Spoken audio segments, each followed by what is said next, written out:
Welcome to How Do They Afford That, the podcast that peeks into the financial lives of everyday Australians. I'm Michael Thompson. I'm a writer and co-host of the Fear and Greed Business News podcast. And as always, I'm with Canna Campbell, a financial planner and the founder of Sugar Mama TV, the financial literacy platform that you will find pretty much everywhere. Podcasts like this one, but you'll also find Canna on YouTube and Instagram, and you've got books as well.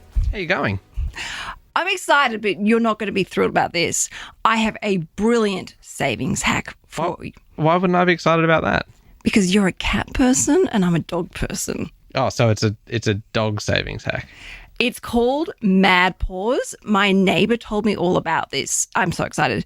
So you can basically dog sit during the day other people's dogs in your home. And my neighbor just got onto this. She's actually been on the waiting list for 6 months, so it does take a while to get approved.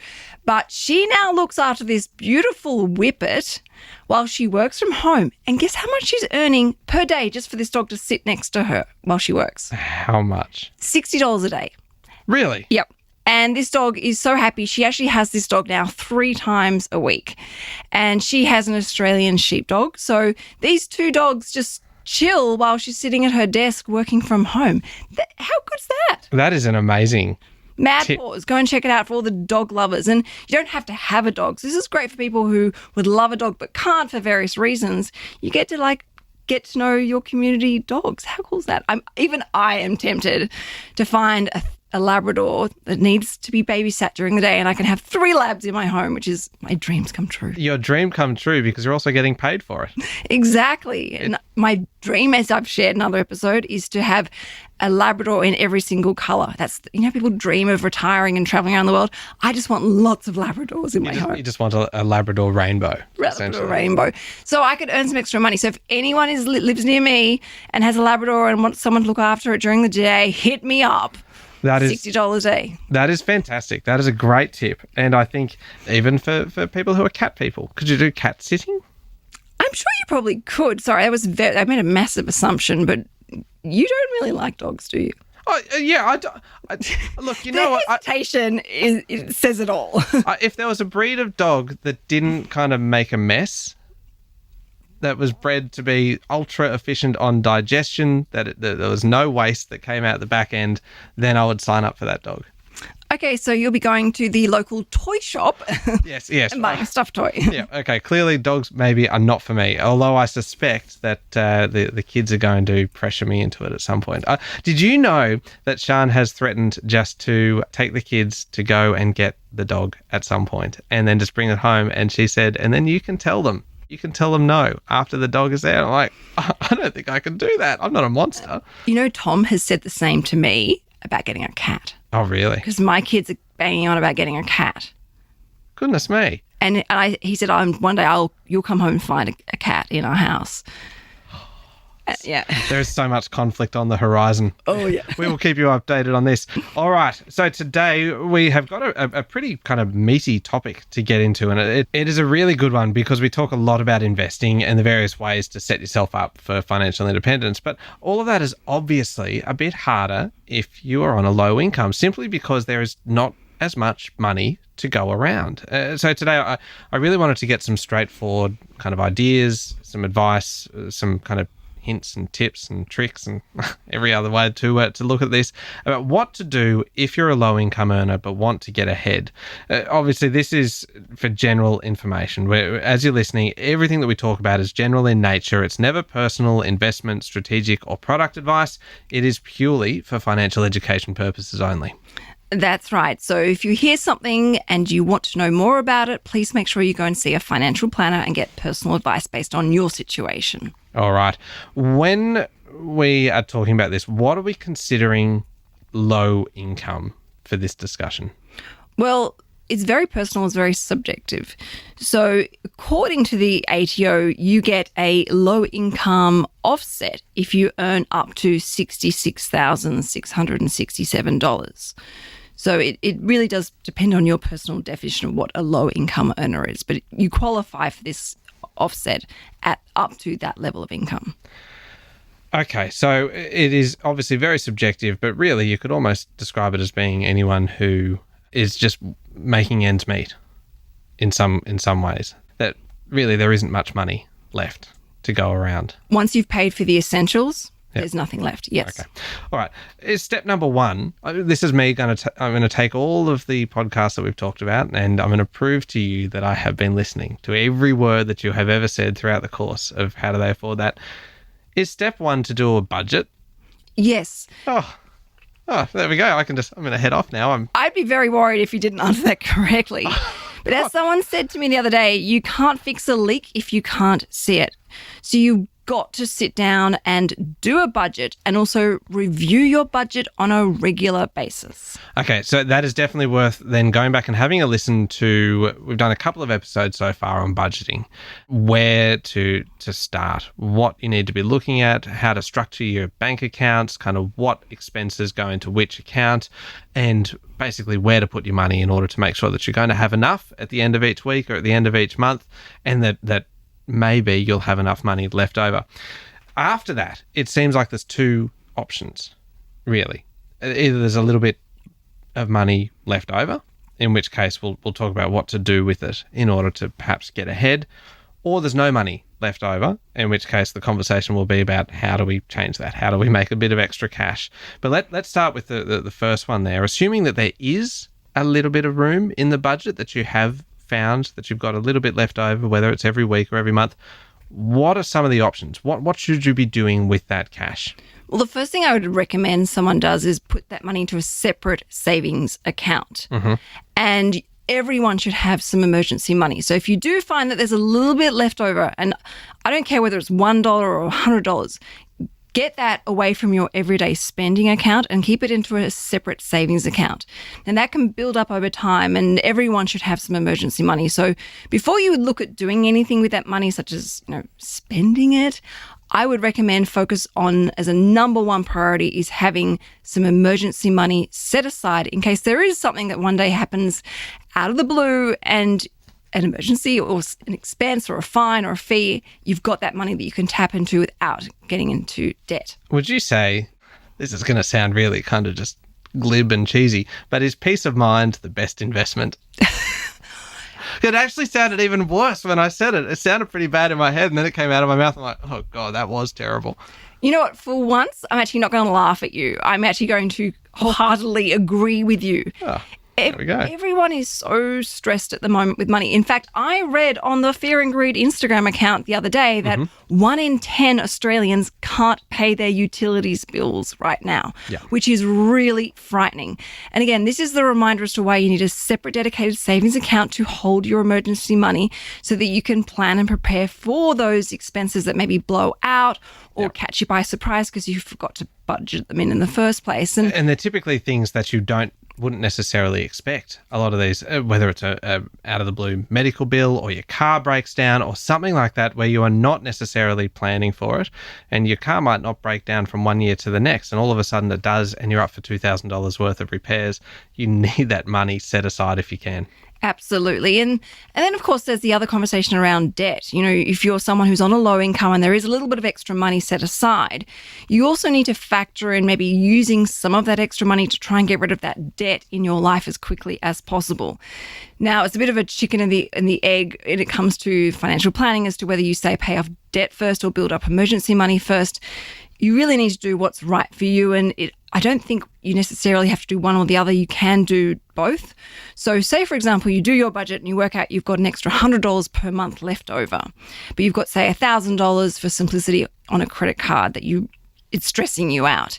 You might decide, okay, well, with the $100 I've got left over at the end of the month, I'll do $50 into an emergency savings account and build that up, and I'll use that $50 to help make extra repayments on my credit card debt. Or obviously you can, slice and dice it any way you like, but you can do both. Don't think that you have to do one or the other. And of course, the debt on your credit card in this example is not tax deductible, and it's obviously a lot higher than what you would earn in interest on a savings account as well. So bear that in mind. Yeah, debt in some of those situations, I think we referred to it previously as toxic debt. Very and toxic. See, once again, proving that I'm listening, that is actually going to make your situation worse by not paying attention to that. Exactly. And so to me, that when you say it's kind of like one or the other, that to me feels quite desperate. As soon as you are in that position and you know that not paying that credit card bill is actually going to make your position worse by the month. Correct. But there are actually there are some financial plans out there will say build or prioritize building up the emergency money first before you start tackling the debt. And I guess I agree with you. Tackling that debt is a bigger priority, but what those people who are in the other camp that say no, focus on building some emergency savings, is what their approach is. Well, what happens if an emergency happens? You then are going deeper and deeper into debt. So at the end of the day, the maths behind it really does point towards paying off the debt, but there are people who value the emotional peace of mind in knowing they've got some emergency money before they start tackling their debt. I'd love to hear from some listeners as to what they did, because it is a decision that everyone has to make kind of at some point when they go through this process of which one do you actually do. So I would love to hear from some people as to what decisions that they made. Now, once you've taken care, say, of the debt, or once you've started to build up those emergency savings, whichever one you kind of opt to do first, what are some ways then of getting into investing without having a huge amount of money? Okay, so previously we explained that to buy shares, it's a minimum of $500. However, there are lots of micro investing platforms where you can literally invest in very small parcels. Now, I have a little bit of a aggressive opinion, which I probably sometimes should just keep to myself, but we should probably do this for an episode another day. But it essentially is about micro investing platforms maybe being a short-term solution. And I guess that's because I'm quite a motivated individual that really wants to empower everyday people to really like stretch and see how capable and how powerful they really are in life. But these micro investing platforms are a fantastic place to get started. Notice how I said started, not stay. Okay, all right. And so what about then, say, the $1,000 project, which is what you have done before? Is it a case of just kind of putting the money aside until you hit that $1,000 mark, and then you can take that? And because I like that, because it breaks it down into manageable chunks. And $1,000, it does seem like a lot, but once you get into that savings pattern and once you start kind of doing perhaps some odd jobs and some other kind of bits and pieces, you can kind of chip away and get to that $1,000. Once you've reached that $1,000, what are some of these options? Is it kind of go, okay, I think maybe now I'm going to dip my toe into shares? Now, I'm going to just point out the $1,000 project is actually worth $250,000. And I know this is an episode that's about low-income earners, and I want to share this because not a single dollar has come from my base salary and not a single dollar has come from my separate savings. I have literally saved and hustled, and dare I use the word manifest, money towards that. Like nothing's come out of my own account. So that just shows you the power. And look, the $1,000 project is into, I think, year 8 now. So it's been going for quite some time. But literally, I've just focused on $1,000. So the moment I took my lunch to work, I changed, utility providers, I used things like cash rewards, I rented my home out on Airbnb and things like that. So, and every time I had some spare money, I put it into that separate savings account. And the moment it hit the $1,000 limit, I immediately invested it. Now, to invest in shares, and we've spoken about this before, but you want to be very careful with diversification. So if you have $1,000 and you want to invest, looking into things like ETFs and listed investment companies where the money is immediately diversified, and of course you've checked your risk profile beforehand, is a great way of getting started. And obviously you need to do your research, but these days there are more and more discount brokers where the brokerage fees are incredibly competitive. Okay. The idea then, though, that super is your greatest investment, where does super come into this? Is that a good way for a low-income earner to get ahead by thinking about not just the next 5 years or the next 10 years, but maybe 30 or 40 years down the track? Absolutely. Superannuation is most likely going to be for a lot of people, their biggest financial asset that they will ever own. And what gets monitored gets made. So superannuation should be a part of everybody's financial strategy, whether you are on a low income or not. But obviously you need to be aware of the fact that you can't touch your superannuation until you meet a condition of release, which is for most people around about age 60 to 65. And of course, there is the risk that those laws can change and that those dates will be extended. So you need to be aware that you can't get your money back out of it again. But there are some fantastic tax savings as well. And again, those tax savings will vary depending on what your marginal tax rate is at the time. And of course, any changes in legislation. But there's something called the co-contribution, which is where you can get up to $500 put into your superannuation. If you put up to a certain amount into superannuation, there's a calculator which is available on I think it's on the Money Smart website and on the ATO website. You can see potentially how much you're entitled to. But most definitely, superannuation is very important for people who are on a low income so that they can build a nest egg for themselves, which is also supplemented by, an employer making SG contributions at the same time. I've asked you this question before, but I get stuck on the mechanics of it sometimes. That if you want to make an additional payment into your superannuation, how do you actually do that? Is it as simple as, is it done through your employer and you go and talk to them and say, hey, I want to put extra money in and I want it to come out as essentially salary sacrifice before it's paid to me? Or if you have been paid money to you and you've been saving perhaps and you've reached that $1,000 and you're deciding what to do with your $1,000 now, whether you're going to maybe look at some kind of share options and go for something with low brokerage and get into that, or you go for superannuation, how would you then physically do that? This is really where I get caught up every time. What's the mechanics? Yeah, exactly. Do you transfer it into an account? Do you pay it? Do you go to your superannuation provider's website and are there instructions there on how you actually do it? I genuinely don't know.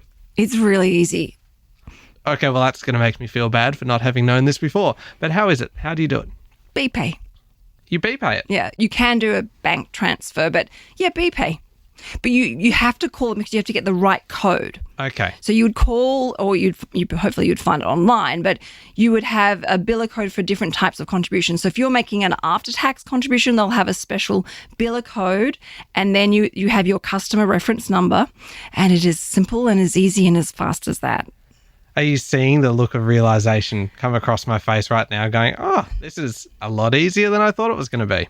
It's actually not a dumb question at all, because I have had so many clients ask me, how do I do this? And I literally jump into their account and show them how to do it. And it's, if you have your account set up online, your superannuation account that is, if you go into it, you should be able to see your BPay reference number, biller code details, everything's listed there. It is the number one problem that I have with most of these things is actually figuring out the how. I understand the principles behind it and the logic behind it, and from an investing perspective, I get why you would do a lot of these things, but it is just then taking that first step. And so say you had your $1,000 sitting there in an account and you wanted to put it into your superannuation, knowing that you can just go to your super website and find the right biller code for that, or pick up the phone and call them and say, hey, I want to make a contribution to my super. What's the code? What's the process? How do I do it? That's actually good. Same with investing in shares. That if you want to get started and you've never done it before, it feels like it is such a big thing to do. Like, where do you kind of start with that information? How do you pick a platform to do it through? Which of the many providers do you go to? And then once you're in there, like, where do you find these indexed funds? Where do you find these funds that just track the performance of the market and that we talk about all the time? It is that very first step that really feels like it is a big step for me. You have a big money block around this. I do, don't I? I feel like, and so maybe I'm just now using this episode to kind of clear up a few of these things on behalf of other people, but perhaps on behalf of me. But it's a bit like buying a car or, doing anything for the first time. You don't really understand what it is, and it's all a bit nerve-wracking and overwhelming. But as you go through the process and then you do it, you're like, oh, it's that easy, is it? Like buying your first parcel of shares, it's daunting. And, you'll watch tutorials online and you'll do all your research and hopefully have someone guiding you. But then, you do it and you go, is that all? For so long I've been stressed and worried and anxious about how to do this, and it was as simple as that. Easier than I expected. We talked about micro investing before, and you gave a very half-hearted kind of response that it is the kind of thing that is perhaps good to get started in, but maybe not somewhere that you would want to stay in. I could chew your ear off all day about this, so don't get me started, but it's a great place to get started. And I think also it's a great place maybe for children who are wanting to maybe build up their own little investment portfolio. Okay. I think it's got a great place there. This is also called... This has to be an episode for another day where I'm going to unleash. Okay, well, we will do it on another day. Is it the one that's also called fractional investing? Or is that a slightly different kind of thing where it's across a bunch of asset classes now where you can actually buy, say, expensive stocks, say some of your big kind of US ones where your Apple and Tesla and those ones where your stock price can be north of $1,000 or more. And that's just to buy one single share. And so... same with kind of investment properties and things, that there are a bunch of different companies and different platforms that now give you the chance to buy a fraction of that asset and receive a fraction of the returns. Is that the same as micro investing? Pretty much, yeah. Okay. And so these are worth perhaps looking at, but not necessarily a long-term. I know. I need to describe your face right now. It is you actually look like you're in pain. You look like you are holding something back and you just want to just unleash. I'm a financial planner, so I'm not allowed to have an opinion. I'm supposed to state fact, but there's... you see, you crack me open and I'll just so I have to learn how to control this and keep it in until we have this episode where I can tactfully work out how to share my opinion without it potentially being considered product advice, which is never, ever, ever is. But I guess I'm someone who wants the very best for everyone when it comes to financial well-being. And that's not to say that micro platforms are bad at all.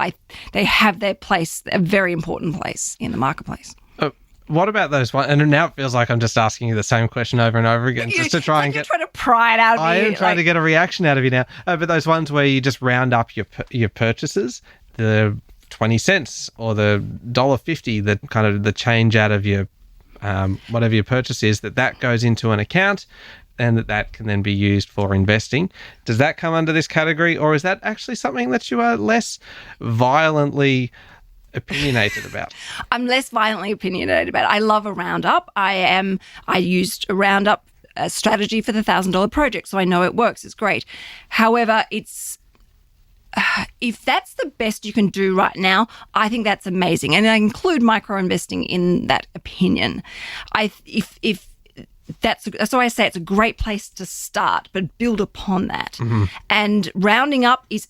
I think it's brilliant. I think it's absolutely fantastic, especially when you can automate it as well, and you quickly see how it adds up over a very short period of time very quickly, and it's actually a great, I guess, money mindfulness exercise to incorporate or habit in your life. So I do think they are powerful and they are great, and it's a brilliant place to get started. And if that's the best you can do, I think I wholeheartedly celebrate that success. But I think we can move further. Stop trying to get this out of me. You're not going to get it. Okay. I'm going to get in trouble otherwise. But I'm looking forward to the episode that we do just on fractional investing and micro investing, because it feels like that is going to be a very fiery, very passionate episode. Yep, it is. All right. Well, let's take a very quick break and collect ourselves. And when I say ourselves, I mean you. And we will come back in a second. And I want to talk about then that other option. Remember how at the start we were saying that there's a little bit of money left over or there's no money left over. Let's talk about that second one. If there is no money left over, how can you fix that?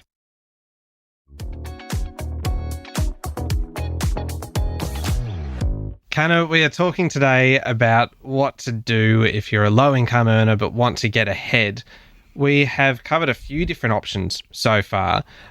One thing that I should actually address now is low-cost financial advice, because we talk all the time about financial advice and the importance of getting financial advice, and particularly then when you're getting into superannuation and trying to plan ahead for your retirement. And we talked about the ways that you can put extra money into your superannuation and the fact that that does have some tax concessions and could actually be a good solution for a lot of people. It is always a good idea to talk to a financial planner. But when you are on a low income, financial advice can be expensive. Are there some options to get financial advice if you don't have much money to pay for it? Absolutely. The first place to start if you're in serious trouble and you're really overwhelmed is that, and that is to reach out to a financial counsellor, because that is free. Okay. The second thing is to look at what I would say is pro bono work. Now, more and more financial planners are actually offering pro bono work. And that is where they will do the financial plan for you and look after you at no cost whatsoever. And you obviously need to meet a certain criteria to qualify for pro bono work. But then if you reach out to a financial planner and try and explain your situation, they might be able to give you some sort of help, even if it's a short-term strategy and solution in the meantime to help you get on your feet again. And then the third option is to look at online advice. So is that robo advice? So that is a lot more cost effective than going and seeing, a financial planner like myself, because obviously it's, a lot of AI behind it. It's very cost effective. It's fast as well. And it's a great place to get you started and finding your feet and making those first investments and getting through those blocks that you talk about, because you get to see how to make your first investment. You get to see how to, your superannuation is set up and understand how to make extra contributions in there. So it can be a great way of getting you on your feet in a cost-effective way if you can afford some advice. Okay, so going back to where we started today about those two options, that after you've done your budget, you've either got a bit of money left over, and we've talked about the ways that you could potentially use that money to get a little bit ahead. The other situation that you might find yourself in is that after doing your budget, there is no more money. And I suspect that's actually a lot of people at the moment, because the cost of living is quite extraordinary. If that is the case, what should we be doing? I know this is a very kind of loaded question. I'm leading you to a particular place here because you are the queen of the hustle. Any good side hustle tips, Hannah? Mad pause for a start. Mad pause, dog sitting from home. Look, the world has really changed, especially in a post-COVID world. There are so many different things you can do out there now to earn some extra money. Jumping on Airtasker and seeing what jobs are listed and start applying for them. You can become an Uber driver. You can actually become a driver for Amazon, where you deliver people's packages. And you can pick and choose the hours that you want to work. You can list your skills on Facebook Marketplace. Declutter people's home, come in and cook meals for them. You really can get creative in the ways that you earn extra money in your life. There's dog sitting, there's dog walking, babysitting. I babysat for, into my mid-20s, because it was a great way to earn some cash. It stopped me from going out and spending money. And it was some great extra money that kept me going and allowed me to have more of, a financial balance in my life. So there really is no limit as to how much money you can bring in through a side hustle or being part of the gig economy. And if you have a particular skill, whether it be speaking another language, or maybe you're someone who's got a great eye for detail and you can do proofreading, or maybe you can do transcribing.